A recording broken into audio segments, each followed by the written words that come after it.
വിശുദ്ധ പൗലോസ്ലീഹ റോമക്കാർക്ക് എഴുതിയ ലേഖനത്തിൽ നിന്നുള്ള വായന 10-ാം അധ്യായം. നിയമത്തിൻ്റെ പരിപൂർത്തി.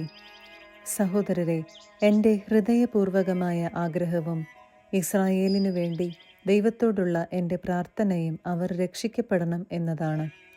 അവർക്ക് ദൈവത്തെക്കുറിച്ച് തീക്ഷ്ണതയുണ്ടെന്ന് ഞാൻ സാക്ഷ്യപ്പെടുത്തുന്നു. ആ തീക്ഷ്ണത ശരിയായ അറിവിൻ്റെ അടിസ്ഥാനത്തിലല്ലെന്നേ ഉള്ളൂ. എന്നാൽ ദൈവത്തിൻ്റെ നീതിയെക്കുറിച്ച് അവർ അജ്ഞരാകൊണ്ടും തങ്ങളുടെ തന്നെ നീതി സ്ഥാപിക്കാൻ വ്യഗ്രത കാണിക്കുന്നത് കൊണ്ടും ദൈവനീതിക്ക് അവർ കീഴ്വഴങ്ങിയില്ല. വിശ്വസിക്കുന്ന ഏതൊരുവനും നീതീകരിക്കപ്പെടുന്നതിന് ക്രിസ്തു നിയമത്തെ പൂർത്തീകരിച്ചിരിക്കുന്നു. എല്ലാവർക്കും രക്ഷ. നിയമാധിഷ്ഠിതമായ നീതി പ്രവർത്തിക്കുന്നവർക്ക് അതുമൂലം ജീവൻ ലഭിക്കും എന്ന് മോശ എഴുതുന്നു. വിശ്വാസാധിഷ്ഠിതമായ നീതിയാകട്ടെ ഇങ്ങനെ പറയുന്നു: ക്രിസ്തുവിനെ താഴേക്ക് കൊണ്ടുവരാൻ സ്വർഗത്തിലേക്ക് ആർ കയറും എന്ന് നീ ഹൃദയത്തിൽ പറയരുത്. അഥവാ ക്രിസ്തുവിനെ മരിച്ചവരിൽ നിന്ന് ഉയർത്താൻ പാതാളത്തിലേക്ക് ആരിറങ്ങും എന്നും പറയരുത്. എന്നാൽ പിന്നെ എന്താണ് പറയുന്നത്? വചനം നിനക്ക് സമീപസ്ഥമാണ്, നിന്റെ അധരത്തിലും നിന്റെ ഹൃദയത്തിലും അതുണ്ട്. ഞങ്ങൾ പ്രസംഗിക്കുന്ന വിശ്വാസത്തിൻ്റെ വചനം തന്നെ. ആകയാൽ യേശു കർത്താവാണ് എന്ന് അധരം കൊണ്ട് ഏറ്റുപറയുകയും ദൈവം അവനെ മരിച്ചവരിൽ നിന്ന് ഉയർപ്പിച്ചു എന്ന് ഹൃദയത്തിൽ വിശ്വസിക്കുകയും ചെയ്താൽ നീ രക്ഷ പ്രാപിക്കും.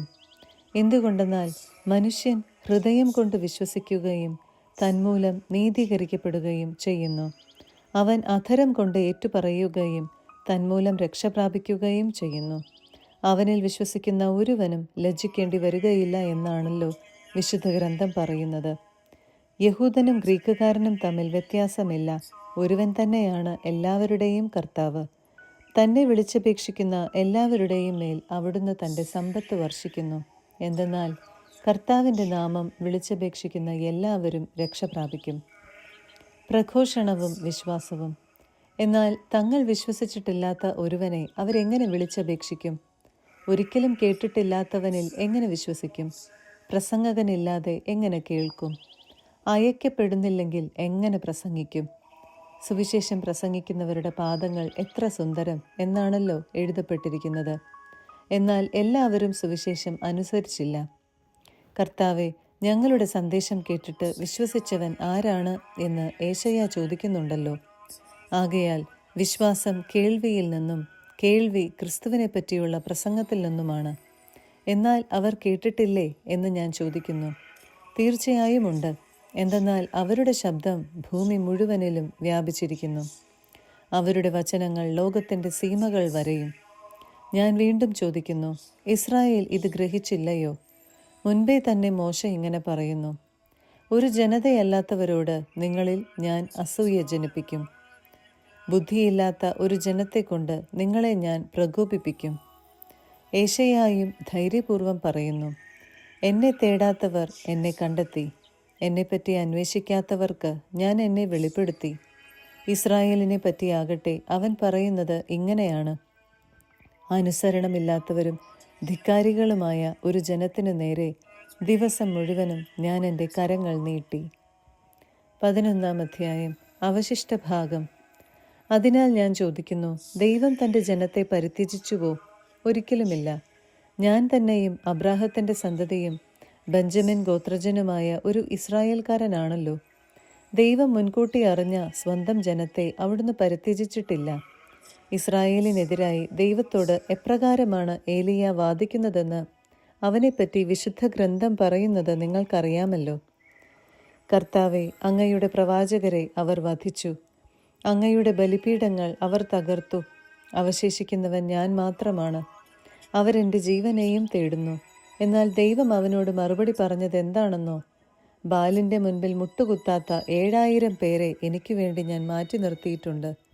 അപ്രകാരം തന്നെ കൃപയാൽ തിരഞ്ഞെടുക്കപ്പെട്ട ഒരു അവശിഷ്ട ഭാഗം ഇക്കാലഘട്ടത്തിലുമുണ്ട്.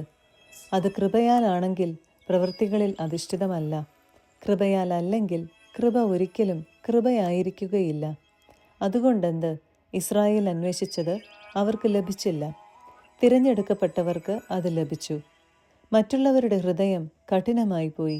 ഇങ്ങനെ എഴുതപ്പെട്ടിരിക്കുന്നു: ദൈവം അവർക്ക് നിദ്രാലസമായ ആത്മാവും കാഴ്ചയില്ലാത്ത കണ്ണുകളും കേൾവിയില്ലാത്ത ചെവികളുമാണ് ഇന്നേ വരെ നൽകിയത്. അതുപോലെ തന്നെ ദാവീദ് പറയുന്നു, അവരുടെ വിരുന്ന് അവർക്ക് കെണിയും കുരുക്കും ഇടർച്ചയും പ്രതികാരവുമായി തീരട്ടെ. അവരുടെ കണ്ണുകൾ കാഴ്ച നശിച്ച് ഇരുണ്ടുപോകട്ടെ.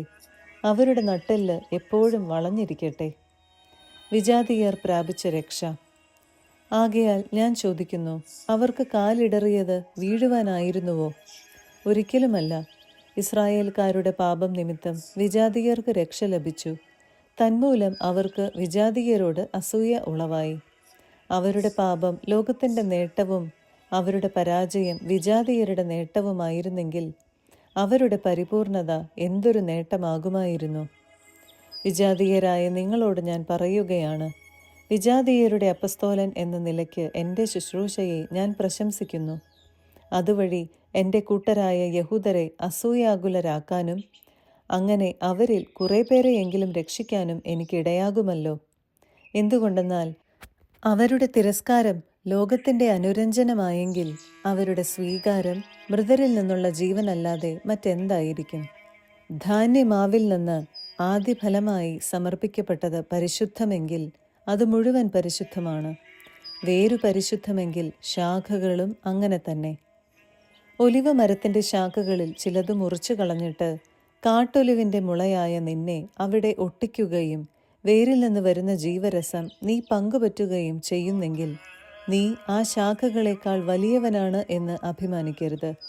അഭിമാനിക്കുന്നെങ്കിൽ നീ വേരിനെ താങ്ങുകയല്ല, വേര് നിന്നെ താങ്ങുകയാണ് എന്ന് ഓർത്തുകൊള്ളുക. എന്നെ ഒട്ടിച്ചു ചേർക്കേണ്ടതിനാണ് ശാഖകൾ മുറിക്കപ്പെട്ടത് എന്ന് നീ പറഞ്ഞേക്കാം. അതു ശരി തന്നെ. അവരുടെ അവിശ്വാസം നിമിത്തം അവർ വിച്ഛേദിക്കപ്പെട്ടു. എന്നാൽ നീ വിശ്വാസം വഴി ഉറച്ചു നിൽക്കുന്നു. ആകയാൽ അഹങ്കാരം വെടിഞ്ഞ് ഭയത്തോടെ വർത്തിക്കുക. എന്തെന്നാൽ സ്വാഭാവിക ശാഖകളോട് ദൈവം ദാക്ഷിണ്യം കാണിക്കാത്ത നിലയ്ക്ക് നിന്നോടും കാണിക്കുകയില്ല. അതുകൊണ്ട് ദൈവത്തിൻ്റെ കാരുണ്യവും കാഠിന്യവും നിന്റെ ശ്രദ്ധയിലിരിക്കട്ടെ. വീണവനോട് കാഠിന്യവും ദൈവത്തിൻ്റെ കൃപയിൽ നിലനിന്നാൽ നിന്നോട് കാരുണ്യവും അവിടുന്ന് കാണിക്കും. അല്ലെങ്കിൽ നീയും മുറിച്ചു നീക്കപ്പെടും. തങ്ങളുടെ അവിശ്വാസത്തിൽ തുടരാത്ത പക്ഷം അവരും ഒട്ടിച്ചു ചേർക്കപ്പെടും. അവരെ വീണ്ടും ഒട്ടിച്ചു ചേർക്കാൻ ദൈവത്തിന് കഴിയും. വനത്തിലെ ഒലിവ് മരത്തിൽ നിന്ന് നീ മുറിച്ചെടുക്കപ്പെട്ടു. കൃഷിസ്ഥലത്തെ നല്ല ഒലിവിന്മേൽ പ്രകൃതി സഹജമല്ലാത്ത വിധം ഒട്ടിക്കപ്പെടുകയും ചെയ്തു. അങ്ങനെയെങ്കിൽ ഈ സ്വാഭാവിക ശാഖകൾ അവയുടെ തായ്തണ്ടിന്മേൽ വീണ്ടും ഒട്ടിക്കപ്പെടുക എത്രയോ യുക്തം. ഇസ്രായേലിൻ്റെ പുനരുദ്ധാരണം. സഹോദരരെ, ജ്ഞാനികളാണെന്ന് അഹങ്കരിക്കാതിരിക്കേണ്ടതിന് നിങ്ങൾ ഈ രഹസ്യം മനസ്സിലാക്കിയിരിക്കണം. ഇസ്രായേലിൽ കുറേ പേർക്ക് മാത്രമേ ഹൃദയ കാഠിന്യം ഉണ്ടായിട്ടുള്ളൂ. അതും വിജാതീയർ പൂർണ്ണമായി സ്വീകരിക്കപ്പെടുന്നതുവരെ മാത്രം. അതിനുശേഷം ഇസ്രായേൽ മുഴുവൻ രക്ഷ പ്രാപിക്കും. എഴുതപ്പെട്ടിരിക്കുന്നതും അങ്ങനെ തന്നെ. സിയോനിൽ നിന്ന് വിമോചകൻ വരും. അവിടുന്ന് യാക്കോബിൽ നിന്ന് അധർമ്മം അകറ്റിക്കളയും. ഞാൻ അവരുടെ പാപങ്ങൾ ഉന്മൂലനം ചെയ്യുമ്പോൾ ഇത് അവരുമായുള്ള എൻ്റെ ഉടമ്പടിയായിരിക്കും. സുവിശേഷം സംബന്ധിച്ച് നിങ്ങളെ പ്രതി അവർ ദൈവത്തിൻ്റെ ശത്രുക്കളാണ്. തിരഞ്ഞെടുപ്പ് സംബന്ധിച്ചാകട്ടെ അവരുടെ പൂർവികരെ പ്രതി അവർ സ്നേഹഭാജനങ്ങളാണ്. എന്തെന്നാൽ ദൈവത്തിൻ്റെ ദാനങ്ങളും വിളിയും പിൻവലിക്കപ്പെടാവുന്നതല്ല. ഒരിക്കൽ നിങ്ങൾ ദൈവത്തെ അനുസരിക്കാത്തവരായിരുന്നു. എന്നാൽ അവരുടെ അനുസരണക്കേട് നിമിത്തം നിങ്ങൾക്ക് കൃപ ലഭിച്ചു. അതുപോലെ തന്നെ നിങ്ങൾക്ക് ലഭിച്ച കൃപ നിമിത്തം അവർക്കും കൃപ ലഭിക്കേണ്ടതിന് ഇപ്പോൾ അവർ അനുസരണമില്ലാത്തവരായിരിക്കുന്നു. എന്തെന്നാൽ എല്ലാവരോടും കൃപ കാണിക്കാൻ വേണ്ടി ദൈവം എല്ലാവരെയും അനുസരണമില്ലാത്തവരാക്കി. ദൈവത്തിൻ്റെ സമ്പത്തിൻ്റെയും ജ്ഞാനത്തിൻ്റെയും അറിവിൻ്റെയും ആഴം! അവിടുത്തെ വിധികൾ എത്ര ദുർജ്ഞേയം! അവിടുത്തെ മാർഗങ്ങൾ എത്ര ദുർഗ്രഹം! എന്തെന്നാൽ ദൈവത്തിൻ്റെ മനസ്സ് അറിഞ്ഞതാര്? അവിടുത്തേക്ക് ഉപദേഷ്ടാവായത് ആര്? തിരിച്ചു കിട്ടാനായി അവിടുത്തേക്ക് ദാനം കൊടുത്തവനാര്? എന്തെന്നാൽ എല്ലാം അവിടുന്നിൽ നിന്ന്, അവിടുന്ന് വഴി അവിടുന്നിലേക്ക്. അവിടുത്തേക്ക് എന്നേക്കും മഹത്വമുണ്ടായിരിക്കട്ടെ. ആമേൻ. 12-ാം അധ്യായം. ക്രിസ്തുവിൽ നവജീവിതം. ആകയാൽ സഹോദരരെ, ദൈവത്തിൻ്റെ കാരുണ്യം അനുസ്മരിച്ചുകൊണ്ട് ഞാൻ നിങ്ങളോട് അപേക്ഷിക്കുന്നു. നിങ്ങളുടെ ശരീരങ്ങളെ വിശുദ്ധവും ദൈവത്തിന് പ്രീതികരവുമായ സജീവ ബലിയായി സമർപ്പിക്കുവിൻ.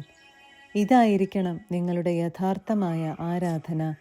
നിങ്ങൾ ഈ ലോകത്തിന് അനുരൂപരാകരുത്, പ്രത്യുത നിങ്ങളുടെ മനസ്സിൻ്റെ നവീകരണം വഴി രൂപാന്തരപ്പെടുവിൻ. ദൈവഹിതം എന്തെന്നും നല്ലതും പ്രീതിജനകവും പരിപൂർണവുമായത് എന്തെന്നും വിവേചിച്ചറിയാൻ അപ്പോൾ നിങ്ങൾക്ക് സാധിക്കും. എനിക്ക് ലഭിച്ചിരിക്കുന്ന കൃപയാൽ പ്രേരിതനായി നിങ്ങളോട് ഞാൻ പറയുന്നു, ഉള്ളതിലധികം മേന്മ ആരും ഭാവിക്കരുത്, മറിച്ച് ദൈവം ഓരോരുത്തർക്കും നൽകിയിരിക്കുന്ന വിശ്വാസത്തിൻ്റെ അളവനുസരിച്ച് വിവേകപൂർവം ചിന്തിക്കുവിൻ.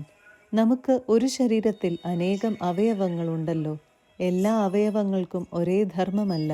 അതുപോലെ നാം പലരാണെങ്കിലും ക്രിസ്തുവിൽ ഏക ശരീരമാണ്. എല്ലാവരും പരസ്പരം ബന്ധപ്പെട്ട അവയവങ്ങളുമാണ്. നമുക്ക് ലഭിച്ചിരിക്കുന്ന കൃപയനുസരിച്ച് നമുക്കുള്ള ദാനങ്ങളും വ്യത്യസ്തങ്ങളാണ്. പ്രവചനവരം വിശ്വാസത്തിനു ചേർന്ന വിധം പ്രവചിക്കുന്നതിലും, ശുശ്രൂഷാവരം ശുശ്രൂഷ നിർവഹണത്തിലും, അധ്യാപനവരം അധ്യാപനത്തിലും, ഉപദേശവരം ഉപദേശത്തിലും നമുക്കുപയോഗിക്കാം. ദാനം ചെയ്യുന്നവൻ ഔദാര്യത്തോടെയും, നേതൃത്വം നൽകുന്നവൻ തീക്ഷ്ണതയോടെയും, കരുണ കാണിക്കുന്നവൻ പ്രസന്നതയോടെയും പ്രവർത്തിക്കട്ടെ. നിങ്ങളുടെ സ്നേഹം നിഷ്കളങ്കമായിരിക്കട്ടെ. തിന്മയെ ദ്വേഷിക്കുവിൻ, നന്മയെ മുറുകെ പിടിക്കുവിൻ. നിങ്ങൾ അന്യോന്യം സഹോദരതുല്യം സ്നേഹിക്കുവിൻ. പരസ്പരം ബഹുമാനിക്കുന്നതിൽ ഓരോരുത്തരും മുന്നിട്ട് നിൽക്കുവിൻ. തീക്ഷ്ണതയിൽ മാന്ദ്യം കൂടാതെ ആത്മാവിൽ ജ്വലിക്കുന്നവരായി കർത്താവിനെ ശുശ്രൂഷിക്കുവിൻ. പ്രത്യാശയിൽ സന്തോഷിക്കുവിൻ. ക്ലേശങ്ങളിൽ സഹനശീലരായിരിക്കുവിൻ. പ്രാർത്ഥനയിൽ സ്ഥിരതയുള്ളവരായിരിക്കുവിൻ. വിശുദ്ധരെ അവരുടെ ആവശ്യങ്ങളിൽ സഹായിക്കുവിൻ. അതിഥി സൽക്കാരത്തിൽ തൽപരരാകുവിൻ. നിങ്ങളെ പീഡിപ്പിക്കുന്നവരെ അനുഗ്രഹിക്കുവിൻ. അനുഗ്രഹിക്കുകയല്ലാതെ ശപിക്കരുത്. സന്തോഷിക്കുന്നവരോട് കൂടെ സന്തോഷിക്കുവിൻ. കരയുന്നവരോട് കൂടെ കരയുവിൻ. നിങ്ങൾ അന്യോന്യം യോജിപ്പോടെ വർത്തിക്കുവിൻ. ഔദ്ധത്യം വെടിഞ്ഞ് എളിയവരുടെ തലത്തിലേക്ക് ഇറങ്ങി വരുവിൻ. ബുദ്ധിമാന്മാരാണെന്ന് നിങ്ങൾ നടിക്കരുത്. തിന്മയ്ക്ക് പകരം തിന്മ ചെയ്യരുത്. ഏവരുടെയും ദൃഷ്ടിയിൽ ശ്രേഷ്ഠമായത് പ്രവർത്തിക്കാൻ ശ്രദ്ധിക്കുവിൻ. സാധിക്കുന്നിടത്തോളം എല്ലാവരോടും സമാധാനത്തിൽ വർത്തിക്കുവിൻ. പ്രിയപ്പെട്ടവരെ, പ്രതികാരം നിങ്ങൾ തന്നെ ചെയ്യാതെ അത് ദൈവത്തിൻ്റെ ക്രോധത്തിന് വിട്ടേക്കുക. എന്തെന്നാൽ ഇപ്രകാരം എഴുതപ്പെട്ടിരിക്കുന്നു, പ്രതികാരം എൻ്റേതാണ്, ഞാൻ പകരം വീട്ടും എന്ന് കർത്താവ് അരുളി ചെയ്യുന്നു. മാത്രമല്ല, നിന്റെ ശത്രുവിന് വിശക്കുന്നെങ്കിൽ ഭക്ഷിക്കാനും ദാഹിക്കുന്നെങ്കിൽ കുടിക്കാനും കൊടുക്കുക. ഇതുവഴി നീ അവൻ്റെ ശിരസിൽ തീക്കനലുകൾ കൂന കൂട്ടും. തിന്മ നിങ്ങളെ കീഴടക്കാതിരിക്കട്ടെ, തിന്മയെ നന്മ കൊണ്ട് കീഴടക്കുവിൻ.